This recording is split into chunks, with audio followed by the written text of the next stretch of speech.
Assalamualaikum warahmatullahi wabarakatuh. Halo semuanya, perkenalkan nama saya Afni Yanti. Pada kesempatan kali ini kami dari kelompok 4 akan membahas materi yang sangat menarik, yaitu komponen tangensial dan normal percepatan. Materi ini merupakan bagian penting dalam pembahasan tentang gerak pada lintasan melengkung, di mana percepatan tidak hanya memiliki satu arah, tetapi terbagi menjadi dua komponen utama, tangensial dan normal. Pengampu mata kuliah ini adalah Dr. Andi Muhammad Anwar, LSI, NSI, yang telah memberikan panduan dan arahan dalam memahami konsep-konsep dasar percepatan. Yuk, mari kita simak bersama penjelasan lebih lanjut mengenai bagaimana komponen tangensial dan normal ini bekerja dalam suatu gerak benda. Baik, selanjutnya saya akan memperkenalkan anggota kelompok kami. Yang pertama ada M. Jumadil Awal yang akan menjelaskan mengenai kerangka TNB, yaitu dasar dalam memahami arah gerak benda pada lintasan melengkung. Yang kedua ada Jelin Payung Tasik yang akan melanjutkan dengan pembahasan tentang komponen tangensial dan normal percepatan serta definisinya. Kemudian ada saya sendiri yaitu Afni Yanti yang akan memberikan contoh pertama untuk memperjelas penerapan konsep tersebut dalam perhitungan. Kemudian ada Wulantika Resti yang akan membahas torsi dan definisinya yang berkaitan erat dengan rotasi dan gaya. Kemudian ada Yustianus Pangmangoting yang akan menjelaskan rumus untuk menghitung kelengkungan dan torsi yang menjadi dasar dalam analisis gerak melingkar dan spilar. Mari kita simak bersama penerapan dari masing-masing anggota kelompok kami. Semoga penjelasan yang kami sampaikan dapat memberikan pemahaman yang lebih baik mengenai komponen tangensial dan normal percepatan. Assalamualaikum warahmatullahi wabarakatuh. Perkenalkan, nama saya M. Jumadil Awal, NIM H011241010. Kali ini saya akan menjelaskan materi tentang kerangka TNB atau The TNB Fragment yang merupakan bagian dari pembahasan komponen tangensial dan norma kecepatan. Kerangka TNB adalah konsep penting dalam menganalisis gerak partikel di sepanjang lintasan melengkung baik di bidang 2 dimensi maupun 3 dimensi. Yuk kita bahas bersama-sama.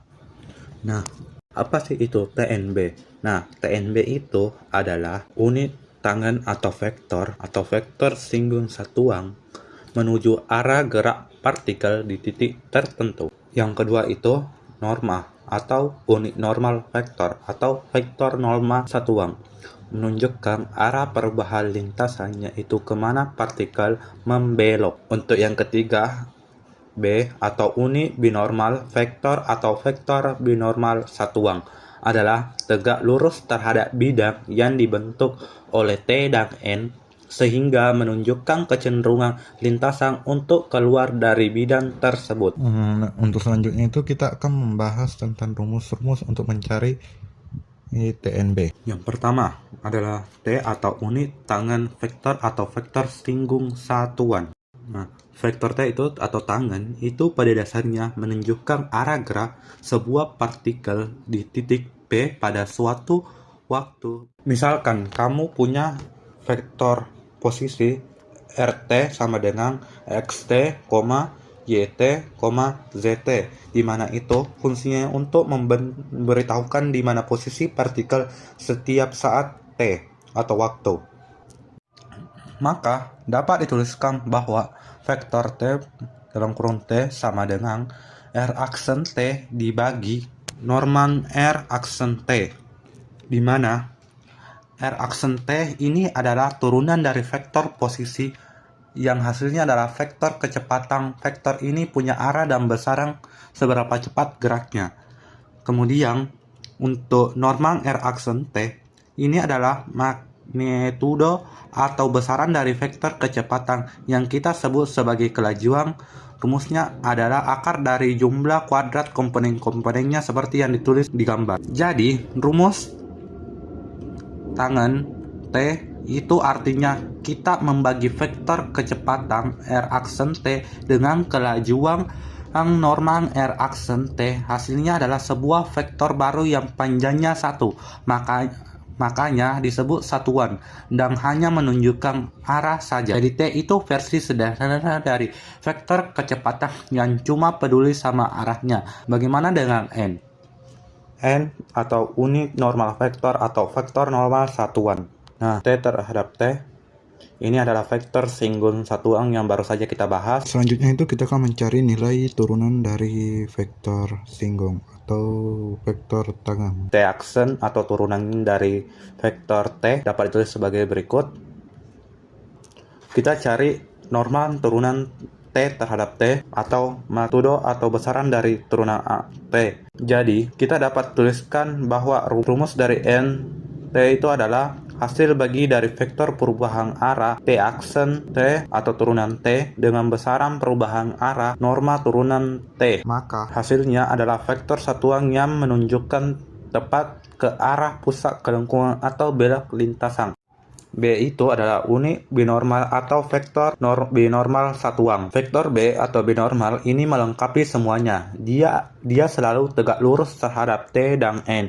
Bayangkan kita punya T bentuk bidang datar seperti lantai, maka B adalah vektor yang menunjukkan lurus ke atas atau ke bawah dari lantai itu. Vektor B ini berguna untuk mengukur bagian lintasan itu memutar atau terpelintir di ruang 3 dimensi. Dari sebelumnya kita udah dapat nilai tangan adalah Tx, Ty, Tez dan N sama dengan Nx, Ny, Nz adalah vektor satuannya, maka untuk mencari nilai vektor binormal itu dapat dituliskan sebagai BT sama dengan vektor T dikali vektor normal. Nah, ini adalah simbol dari perkalian silang cross product. Sifat dari perkalian silang adalah menghasilkan vektor baru yang tegak lurus dengan dua vektor asalnya. Rumus komponennya seperti ini, maka dapat ditulis sebagai B sama dengan Ty Nz dikurang Tz Ny, Tz Nx dikurang Tx Nz, Tx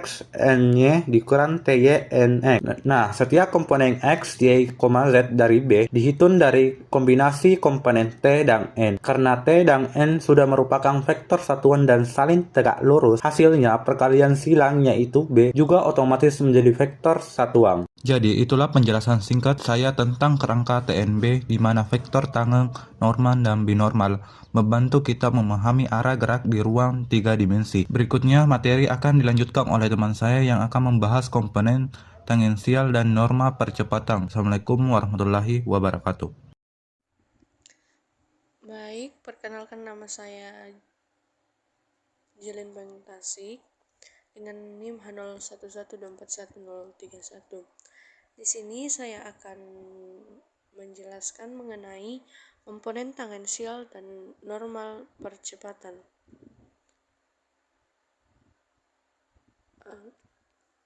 Di sini saya akan membahas tentang komponen tangensial dan normal percepatan, suatu benda yang bergerak pada sepanjang lintasan yang melengkung.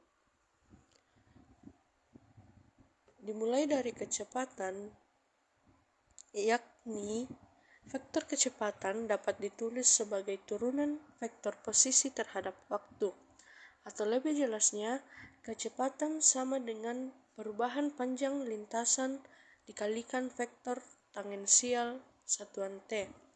Jadi, V sama dengan dr per dt sama dengan dr per ds per dt. Karena diketahui bahwa T sama dengan dr per ds, jadi V itu sama dengan T ds per dt. Kemudian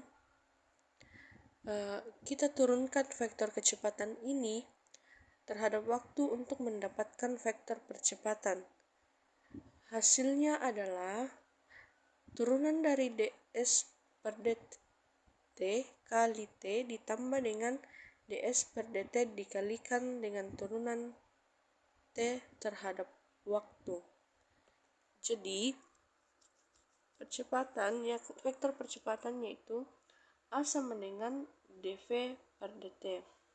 Kan kita sudah ketahui bahwa V-nya adalah T ds per dt, jadi kita substitusi masuk, yakni dv per dt sama dengan d T ds per dt per dt.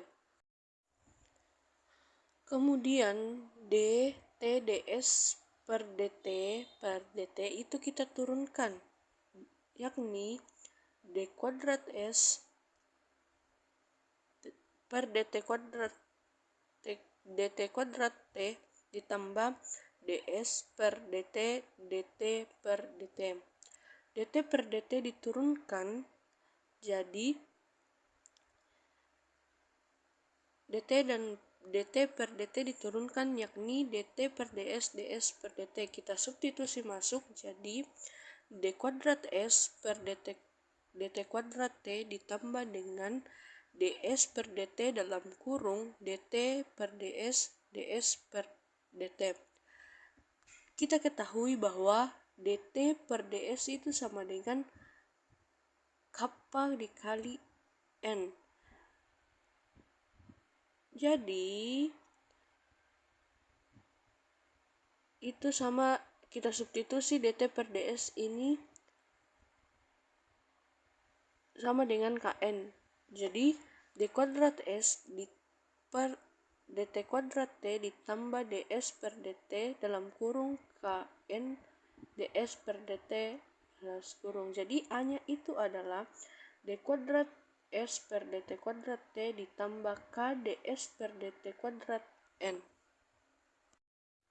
Jadi definisinya adalah jika vektor percepatan ditulis sebagai A sama dengan ATT ditambah ANN, maka AT-nya AT sama dengan D kuadrat S per DT kuadrat itu sama dengan D per DT panjang V, dan AN sama dengan K dalam kurung DS per DT kuadrat itu sama dengan kappa panjang vektor V kuadrat.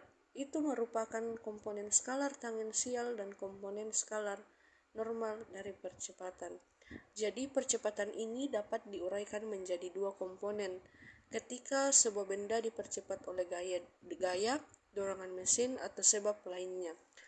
Nah, komponen tangensial percepatan atau AT sejajar dengan arah lintasan atau vektor kecepatan, berhubungan langsung dengan perubahan besar kecepatan atau seberapa cepat benda bertambah atau berkurang lajunya.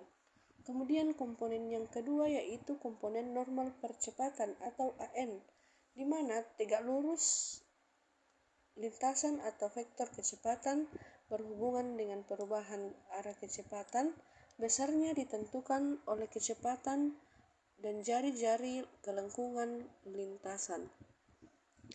Kemudian kita lihat pada gambar 13.24. Pada gambar ditunjukkan vektor percepatan yang terbagi menjadi dua bagian, yaitu vektor ATT searah dengan lintasan atau tangensial, vektor AN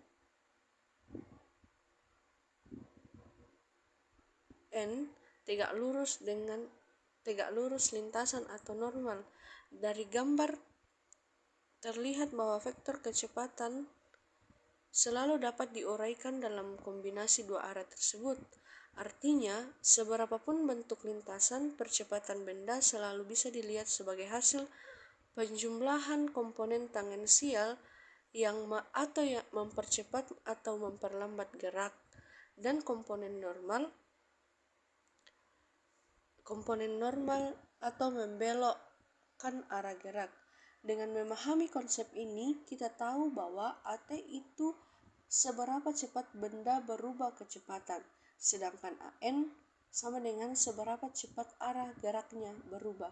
Sekian dan terima kasih.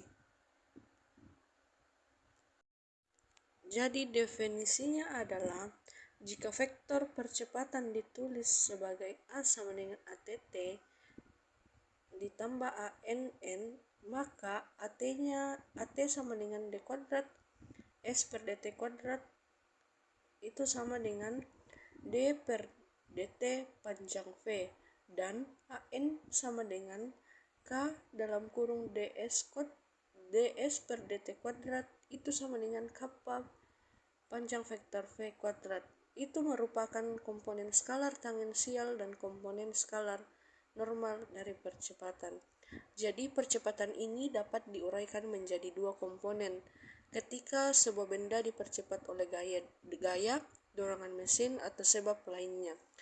Nah, komponen tangensial percepatan atau AT sejajar dengan arah lintasan atau vektor kecepatan, berhubungan langsung dengan perubahan besar kecepatan atau seberapa cepat benda bertambah atau berkurang lajunya. Kemudian komponen yang kedua yaitu komponen normal percepatan atau AN, di mana tegak lurus lintasan atau vektor kecepatan berhubungan dengan perubahan arah kecepatan, besarnya ditentukan oleh kecepatan dan jari-jari kelengkungan lintasan.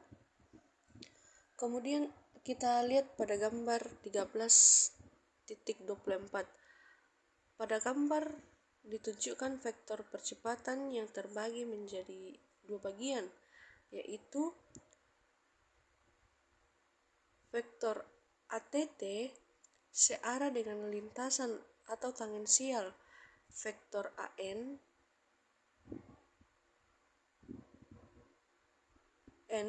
tegak lurus lintasan atau normal.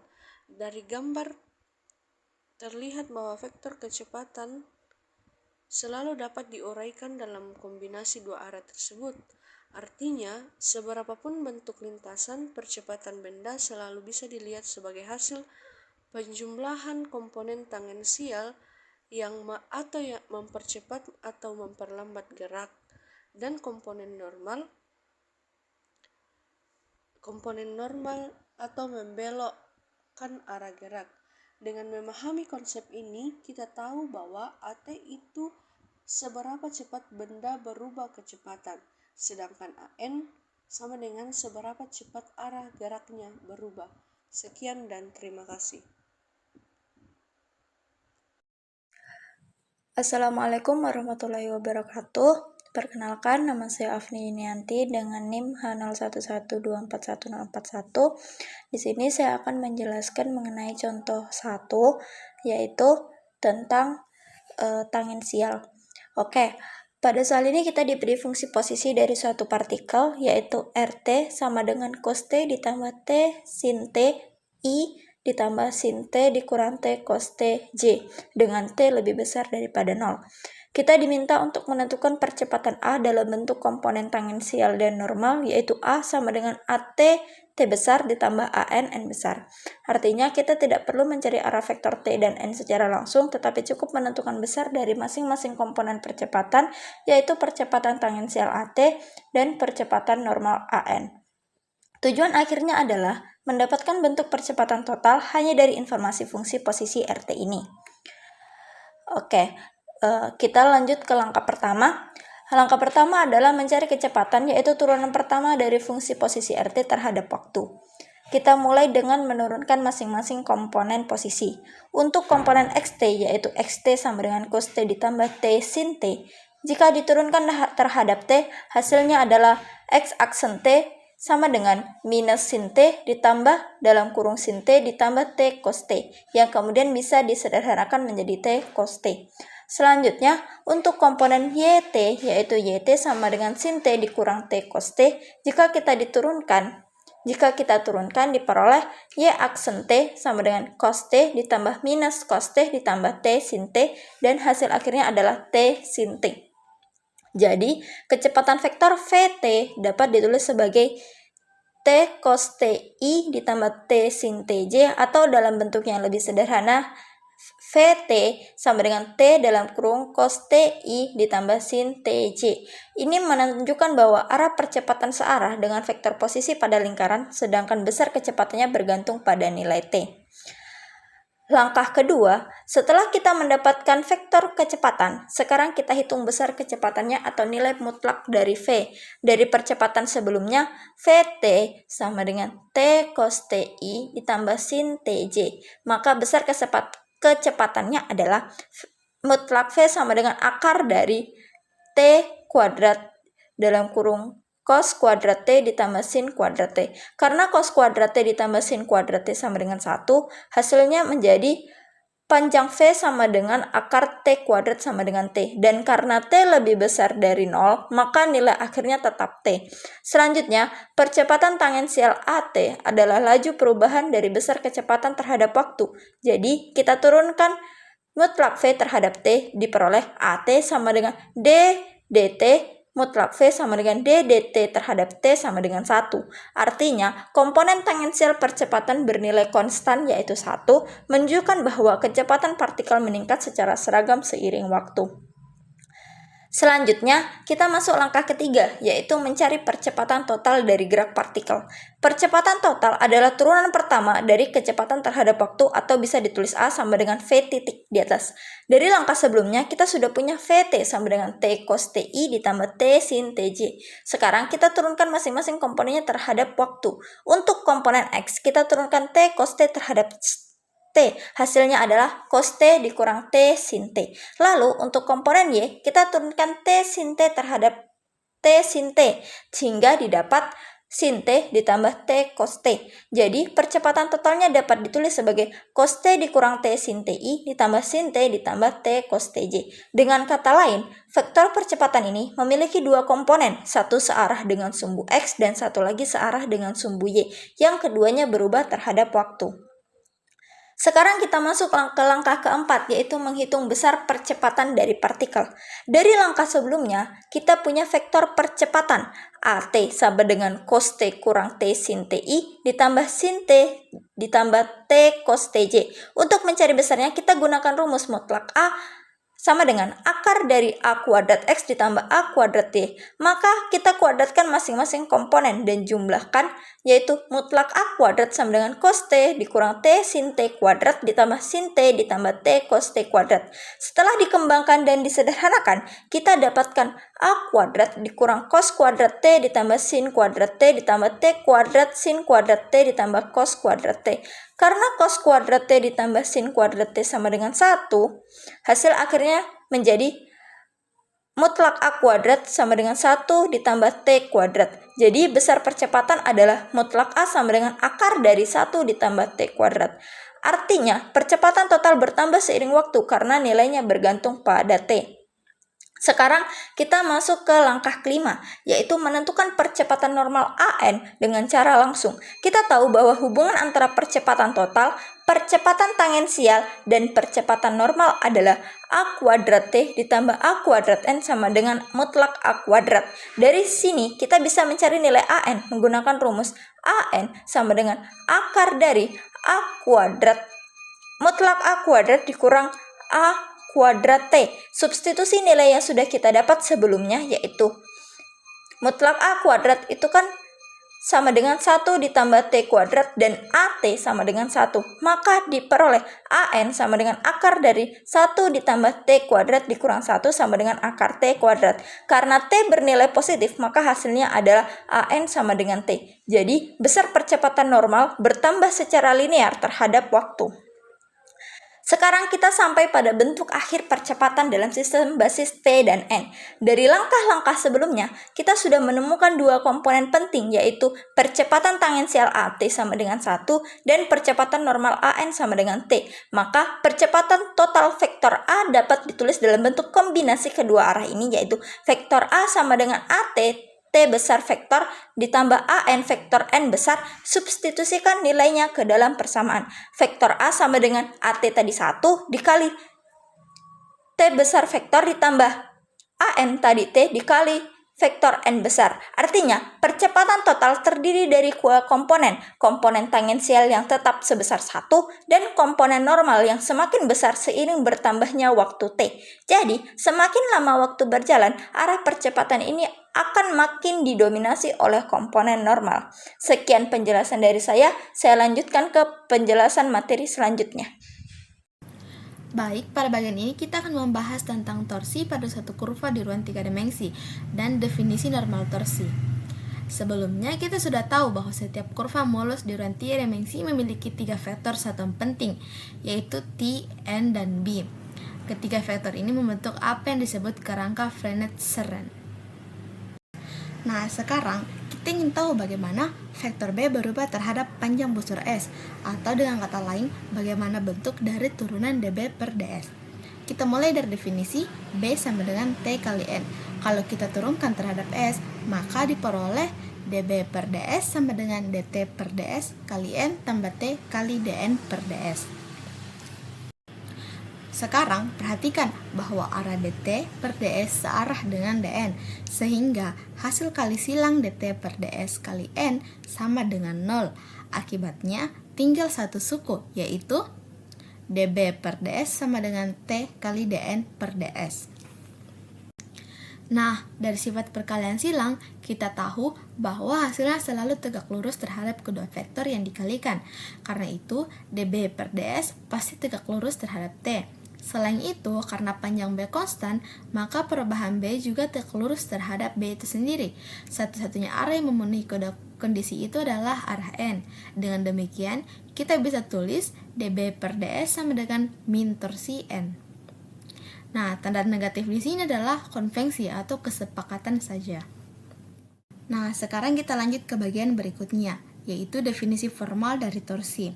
Misalkan, B sama dengan T kali N, fungsi torsi dari kurva mulus adalah torsi sama dengan min dB per ds kali N. Artinya, torsi adalah hasil kali titik antara turunan dari vektor binormal terhadap panjang busur S dengan vektor normal N lalu diberi tanda negatif sesuai konvensi. Secara sederhana, torsi mengukur seberapa cepat bidang yang dibentuk oleh T dan N berputar di sepanjang kurva. Pada gambar ini kita bisa lihat 3 bidang utama yang ditentukan oleh T, N, dan B. Nah, pada bidang pertama, pada bidang warna kuning, yaitu disebut osculating plane, yaitu bidang yang dibentuk oleh T dan N. Ini adalah bidang yang paling menyentuh arah kurva di titik tertentu. Kemudian bidang yang kedua yang warna merah disebut normal plane yang dibentuk oleh N dan B. Bidang ini tegak lurus terhadap arah gerak kurva. Kemudian bidang yang ketiga yang warna hijau disebut dengan rectifying plane, yaitu bidang yang dibentuk oleh T dan B. Bidang ini bisa dipahami sebagai bidang tempat kurva berputar.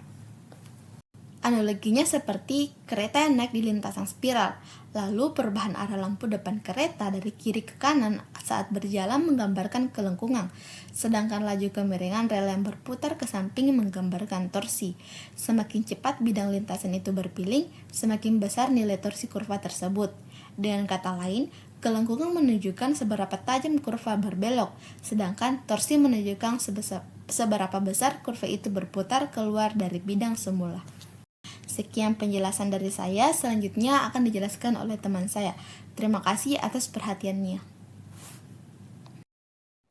Baik, sekarang kita akan membahas rumus untuk menghitung kelengkungan yang biasanya diberi simbol kappa dan torsi yang biasa diberi simbol tau. Nah, rumus yang digunakan untuk menghitung kelengkungan yaitu kappa T sama dengan norm R aksen T dikali R double aksen T dibagi dengan norm R aksen T pangkat 3. Selanjutnya yaitu rumus untuk menghitung torsi. Rumusnya yaitu R aksen T dikali R double aksen T dikali R triple aksen T dibagi dengan norm R aksen T dikali R double aksen T pangkat 2. Di mana R aksen T adalah turunan pertama atau kecepatannya. R double aksen T adalah vektor turunan kedua, yaitu percepatannya. R triple aksen T adalah turunan ketiga, dan norm melambangkan magnitudo atau panjang dari vektor. Nah, demikianlah rumus untuk menghitung kelengkungan dan torsi.